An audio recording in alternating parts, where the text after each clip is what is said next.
పౌర సంబంధాల శాఖ అధికారి డిపిఆర్ రావు గారి ఆదేశానుసారం భారత ఎన్నికల సంఘం తీసుకున్నటువంటి ఓటర్ సవరణ మరియు నూతనంగా ఓటు నమోదు చేసుకోవడం, తర్వాత ఎస్ఐఆర్ ఫామ్లో జీపీఓ గ్రామాల్లో కేటాయించినటువంటి జీపీఓ గారులు, జీపీఓలు, తర్వాత బిఎల్ఓలు, కార్యదర్శులు అందరూ కూడా నిమగ్నమై ఆశా వర్కర్లు, అంగన్వాడీ మన కోసం సేవ చేస్తూ ఉన్నారు. కానీ మనం పట్టించుకోవడం లేదు.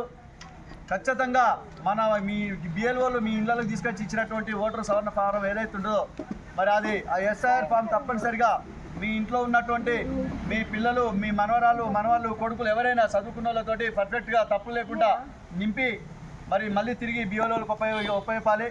లేదంటే మీకు ఒకవేళ రాయడం రాకపోతే, మీ ఇంట్లో రాసే వాళ్ళు లేకపోతే మళ్ళీ ఆ ఓటర్ సవరణ ఫామ్ ఏదైతే ఉందో మీకు అడిగినటువంటి వివరాలు, ఆధార్ కార్డు, తర్వాత ఓటర్ ఐడి నెంబర్, తర్వాత మీ బంధువుల వివరాలు అన్నీ కూడా నమోదు చేయడం కోసం మీరు సహకరించి మీరు ఓటు హక్కు నమోదు చేసుకోకపోతే భవిష్యత్తులో ఓటర్ లిస్టులో మీకు ఓటు అనేది ఉండదు. కాబట్టి ఓటు లేకపోతే మనం ఒక శాస్త్రం ఉంటుంది, ఓటు లేని మనిషి సచిన మనిషితో సమానమని.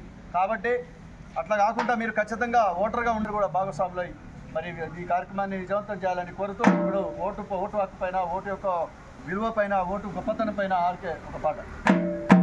ఓటరన్నా